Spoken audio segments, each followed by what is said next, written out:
haunting and eerie story takes us back to February of 1989, where we meet the loving and caring Wyrick family.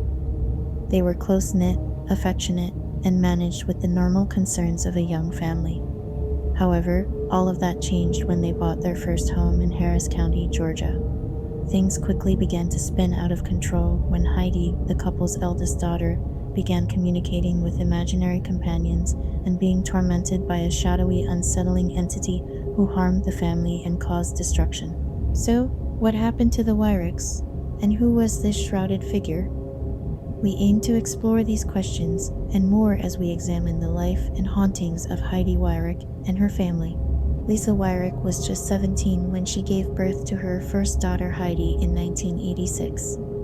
The process had been grueling and difficult, more so than most births, as Lisa had to undergo a C-section.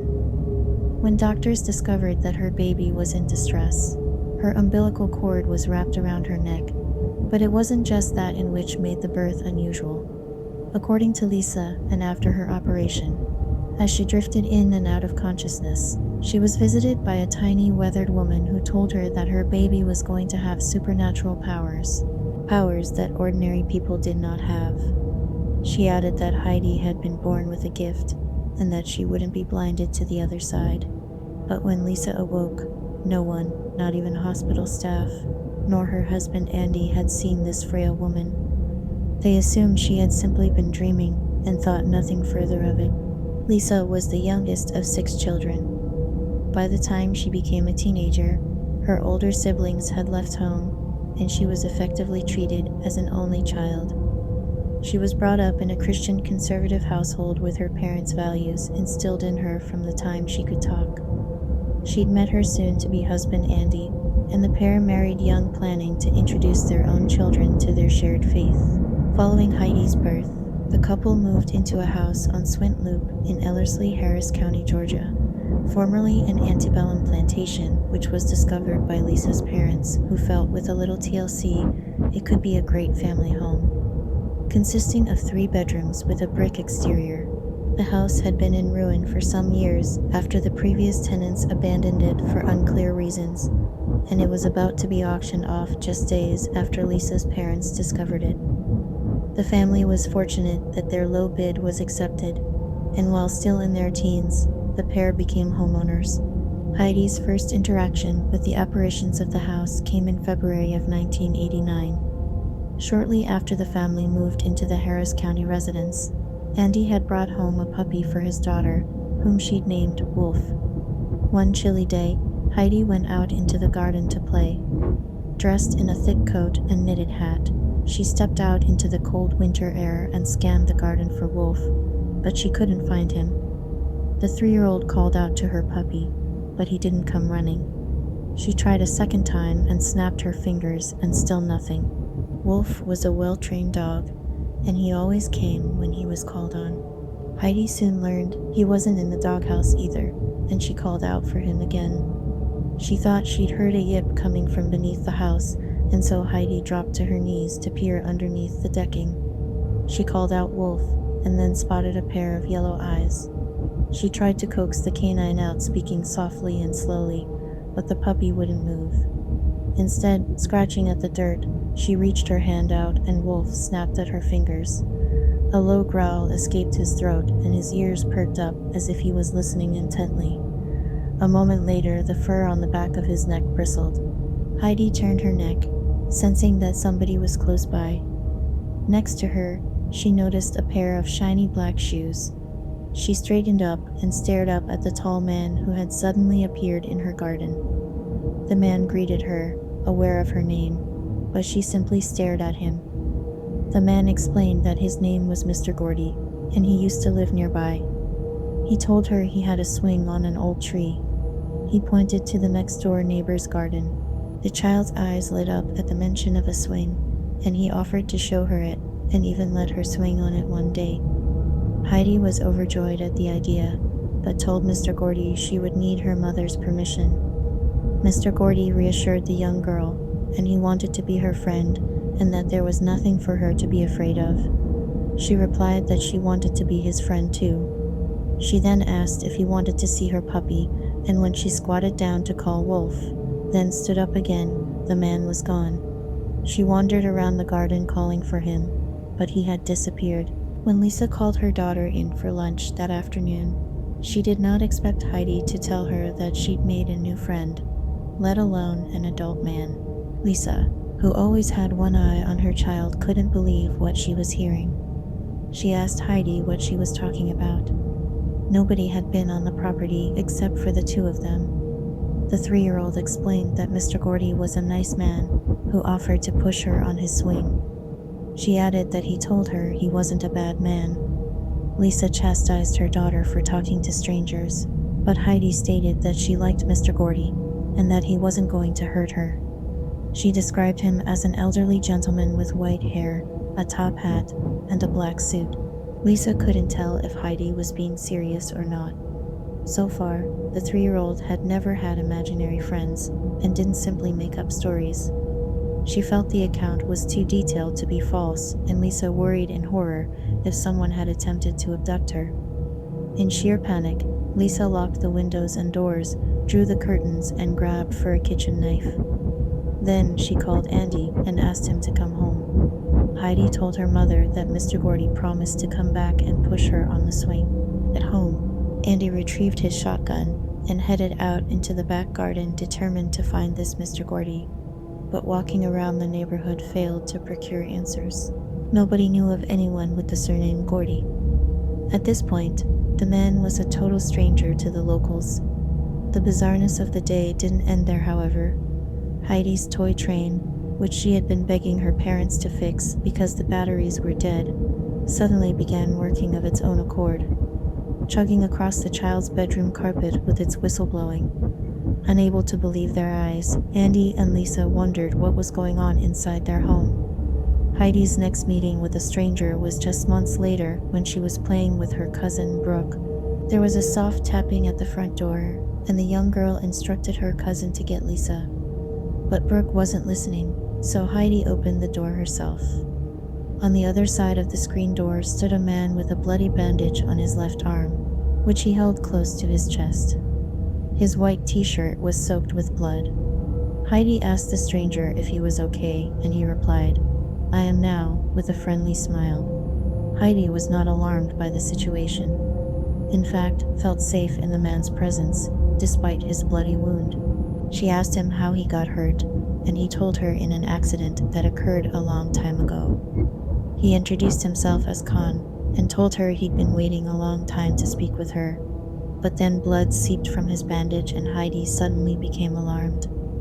Likely thinking he needed medical attention, she told him she'd get her mother and ran off calling for Lisa and gasping, "Khan's hurt." But when she pulled her mother to the front door, Khan was gone. Lisa considered the possibility that Khan was Mr. Gordy's first name. The only thing that confused her was her daughter's descriptions of the two men. Mr. Gordy was white-haired, elderly, and sharply dressed. Khan, on the other hand, was younger and wore khakis and a t-shirt. Andy suggested that their daughter might be making it all up, but Lisa wasn't convinced. As Heidi enrolled in nursery school, Lisa took up a part-time job, which allowed her to collect her daughter after school. Heidi continued to talk about Mr. Gordy and Khan, and had taken to spending more time in her room, where she claimed Mr. Gordy visited her. Although sometimes she was simply reading or sketching alone. Lisa didn't like how withdrawn Heidi seemed. She'd never been a loner. She was extroverted and enjoyed spending time with her family. Heidi would occasionally bring an additional plate of lunch into her room for her guest, but it was always left untouched.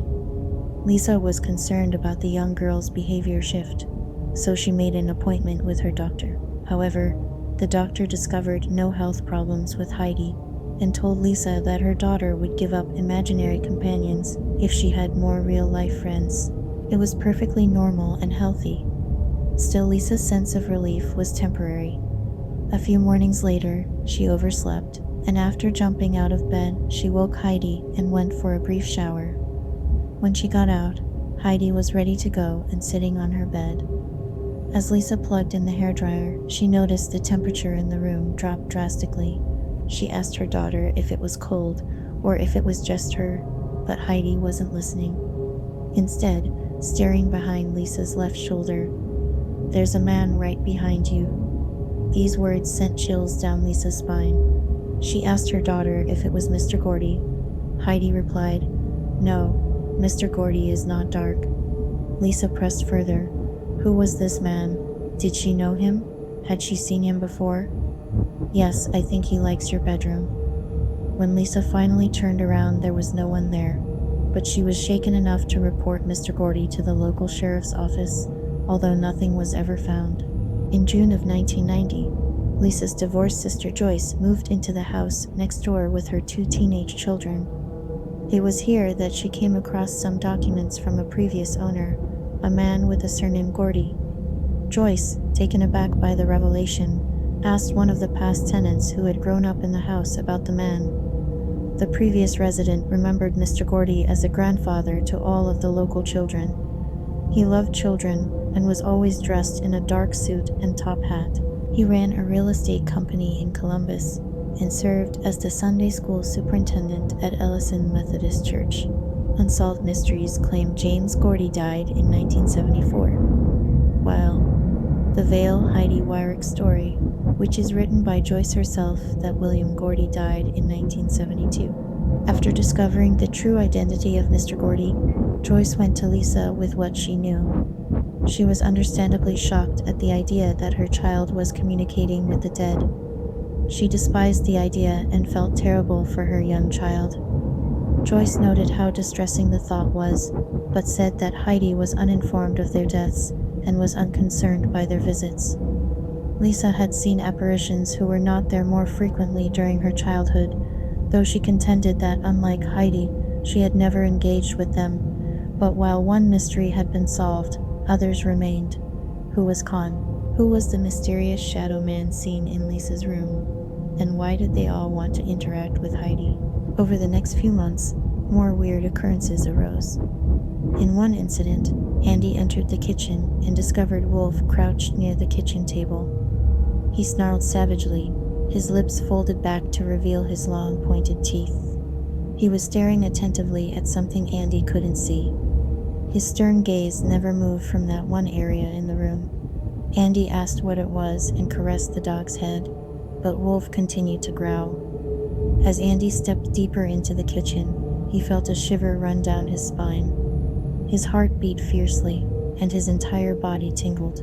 He felt as if someone was watching him, yet no one was visible. One day, following the discovery of Mr. Gordy's identity, Lisa went outside to do some gardening, leaving Heidi indoors and watching television on her own. As she giggled at her favorite children's show, she suddenly became aware of something being wrong. She turned and saw a figure in the living room, and panic and fear promptly set in. As she opened her mouth to scream, a pillow was forced across her face. Heidi flailed her small body and panicked, struggling to remove the pillow. A moment later, her limbs began to feel heavy. Then the pillow was gone, and she gasped for air. With enough energy in her system and enough air in her lungs, she began to scream. Andy and Lisa, both of whom had been doing garden work, ran into the house. Heidi was in a corner of the sofa, blankets pulled up around her and terror written all over her face. Her cheeks were tear-stained, red in color and patchy, and her hair was in soaked, knotted strands. She told her parents that a man had put a pillow over her face, and she was unable to breathe. She requested them to drive him away and leave her alone. Andy dashed to the back door, assuming that his child had been attacked by an actual person, but the door was locked, and he and his wife had been working in the front lawn the entire time Heidi had been assaulted. Still, Andy explored the house inside and out, moving around the property several times and exploring the area.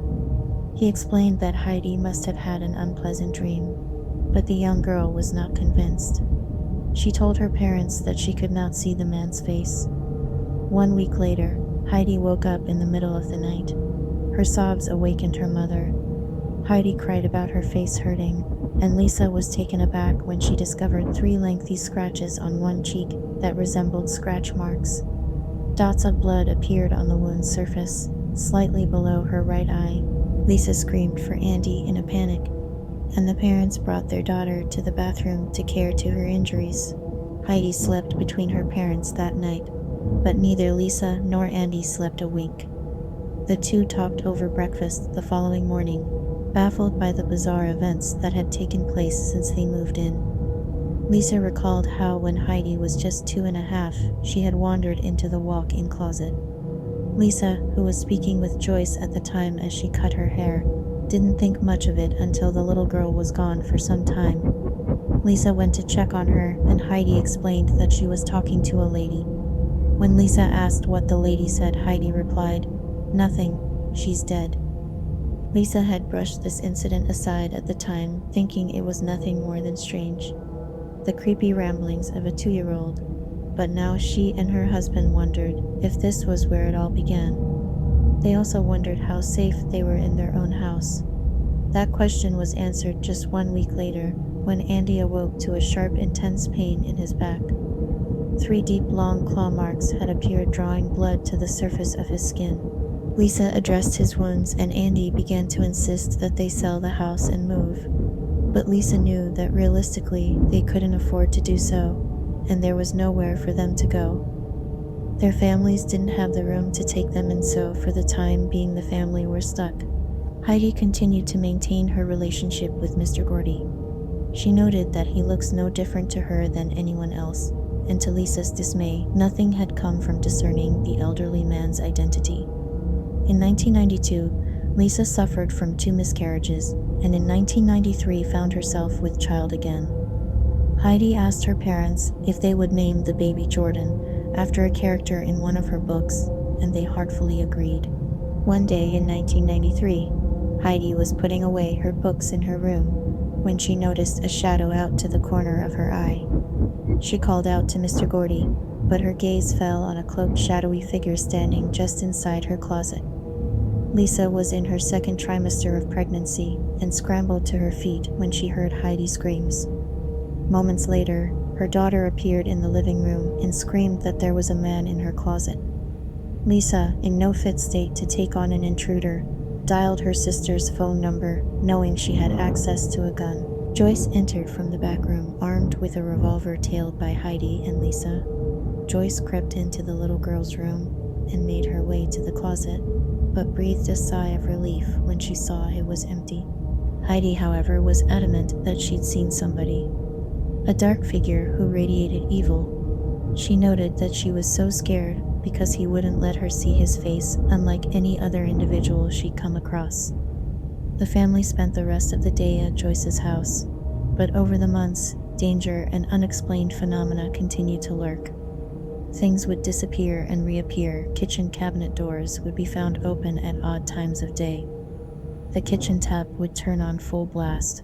In one instance, a chair moved from beneath the dining room table and moved around to face the living room in which the family sat. While many would put this down to paranormal activity, Lisa believed a real human was toying with the family to put them on edge and cause discomfort and distress. Andy told his father-in-law he slept every night with one eye closed and one eye looking there in the hallway. Heidi referred to the unfamiliar individual as the dark figure. He frequented the home and wanted to harm the family, but the one thing they couldn't figure out was why. Jordan, Heidi's sister, was born on February 3, 1994. By this time, activity in the household had quietened down. The dark entity had made itself scarce, but the family's relief was only temporary. Joyce's daughter Nikki babysat for the Wyricks one night just months after her birth. After putting Jordan down for bedtime, Nikki went to the living room and fell asleep on the sofa. She awoke 20 minutes later to the sound of the baby whimpering. Inside her bed, the baby had a length of ribbon wrapped around her throat. Nikki bundled the baby in a blanket and fled to Joyce's house, who managed to free the baby's neck with a tiny pair of nail scissors. There were no other marks or bruises on Jordan's body, and nobody could explain where the ribbon came from or how it wound itself around the baby's throat. It was around this time that the family finally learned who Khan was after Heidi picked him out from a stack of photographs a neighbor had loaned them. The old and faded image featured 5 men, but Heidi knew Khan right away. Con was the uncle of a former resident of the house, a woman by the name of Catherine Ledford. Her uncle Con Batchelor died of cancer in 1957, but lost his hand in a cotton engine before he was 20 years old. After his hand was amputated, he'd returned home still wearing his bloody clothing and the red-covered bandages. Following this discovery, Lisa and Andy turned to someone they hoped would finally be able to give them answers and help. They reached out to Dr. William Roll, a parapsychologist at the University of Georgia. There had to be an explanation for all of this, they thought, and there had to be a way to end it. Dr. William Roll was born in Birmingham, Germany in 1926. He moved to Denmark with his mother after his parents divorced, and it was here that he began having out-of-body experiences. In 1946, he moved to America with his father and began studying at the University of California, Berkeley a year later. He majored in philosophy and psychology, and a year after he graduated, he attended Oxford University, where he did parapsychology research for 8 years. Over the years, Roll made his name as a parapsychologist. He wrote and co-wrote many articles and research papers, as well as 4 books, and made numerous appearances on the popular TV show Unsolved Mysteries. He was no stranger to the paranormal and was keen to begin investigating Heidi's case right away. Roll arrived just days after Lisa had contacted him. He had the family sit around the dining table and produced a tape recorder, pen, and a notebook from his briefcase. Over the course of 2 hours, he questioned Heidi, Lisa, and Andy. Heidi, now 8, was clear and consistent with her answers. There were no signs of mental illness, nor did he feel she was simply a child with an overactive imagination. He visited her 2 more times over the next month. At their next appointment, Roll brought a film crew and a shoebox full of old photographs he'd been given by Mr.Gordy's family. He told Heidi to set aside photographs of people she recognized. She recognized 2 images of Mr. Gordy, and Roll confirmed that she was correct. He fully believed her when she said she knew and spoke to Mr. Gordy in Con. Roll was still keen to research the home and Heidi's abilities, and placed electromagnetic field meters throughout the house. He hoped he would be able to record the activity of any spirits in the house this way. The following day, he collected them, and was delighted at the height levels the meters had recorded. He then brought in psychics to get a feel for the house. They were unable to discuss their abilities with one another, and would only meet the family afterwards. Roll did not want to skewer the results. One of the psychics flat out refused to enter the house, noting the presence of an evil demonic being. The other psychic entered, but immediately became fearful. She noticed the presence too, and pointed out that it was cunning, and would not hesitate to cause harm. Both psychics who came to the home individually stated that the chimney where Heidi often played as a child, and was reportedly enthralled by, was a gateway which spirits used to traverse between worlds. Both psychics claimed to have seen a young girl, an apparition playing outside the home, which was most unusual since spirits were generally bound to indoor areas. Roll returned home to conduct a research paper on the case, leaving the family with the idea that Heidi may never outgrow her abilities. She had been communicating with the dad for over 6 years now. It seemed unlikely that she would be able to shed her so-called gift, a notion that caused Lisa great distress. At the heart of it, Dr. Roll was a scientist, and as such reached a scientific conclusion to explain what Heidi was experiencing. He believed the couple's house had been built on a fault line. The fault line meant the Earth's magnetic field was very strong, which in turn meant that spirits were more active. He also added his belief that radon gas would be escaping from the ground and seeping through the floorboards, which may trigger the sightings Heidi was experiencing. This was not necessarily the response that the Wyricks had been hoping for, because at the end of the day, the family still couldn't afford to move. This left them disappointed and exhausted. Furthermore, with Roll's involvement in the case came media attention, especially when the Wyricks agreed to give a national television show permission to air their story. While paranormal activity was at a low, the house was still buzzing with life. A constant stream of letters, phone calls, and visitors became part of the Wyricks' daily routine. They had become celebrities overnight, but were simply there for entertainment. Nobody reached out to help them leave their life behind, which had been turned into a nightmare. Lisa began to believe that only prayer would save the family and their home. The Wyricks continued to be subjected to strange occurrences once Dr. Roll finished conducting his research. In one instance at 3 a.m., Heidi heard the doorbell ring. However, when Andy answered it, there was no one there. In another instance, Lisa began to do her makeup when Wolf began to growl. As she listened to the dog, she was met with a stench of death and decay. The smell of decaying animal flesh permeated her nostrils. Wolf, who appeared to be under the house having crept in from beneath the deck, began to frantically bark when a woman's voice shushed the canine. Lisa froze, wondering how or why someone would be underneath the house at this time in the morning, as it was around 5 a.m. She checked the crawl space beneath the house, shining a flashlight into the darkness, but found nothing. At one point, Heidi's grandfather witnessed her being pulled by invisible hands by her ponytail before she was eventually released. Around this same time, her claustrophobic grandmother was locked in the bathroom by unseen forces. One other notable event which occurred was when Lisa returned home with Jordan from daycare. She put the young child in her room and noticed, stepping inside Jordan's room, that it was much cooler than the rest of the house. A moment later, an apparition appeared. It moved from the closet to the bed. Lisa, unable to move, watched as the figure of a woman moved closer to Jordan's bed before it vanished. It seemed that praying alone was not enough for the family. One Sunday, the Wyricks attended church. They asked Father Shep and Father Fred for assistance. The men replied that it sounded like the family was under demonic attack. The preachers performed a prayer at the house before going on to exorcise. They prayed further, until eventually they stated that they believed the house was pure. Father Shep informed them that he did not feel the resistance as he felt when he first arrived. The family were relieved that finally it was all over. Despite the best efforts of Father Shep and Father Fred, the Wyricks were still haunted by strange occurrences after the exorcism attempt. Heidi's abilities never diminished over time, but she learned to deal with them better.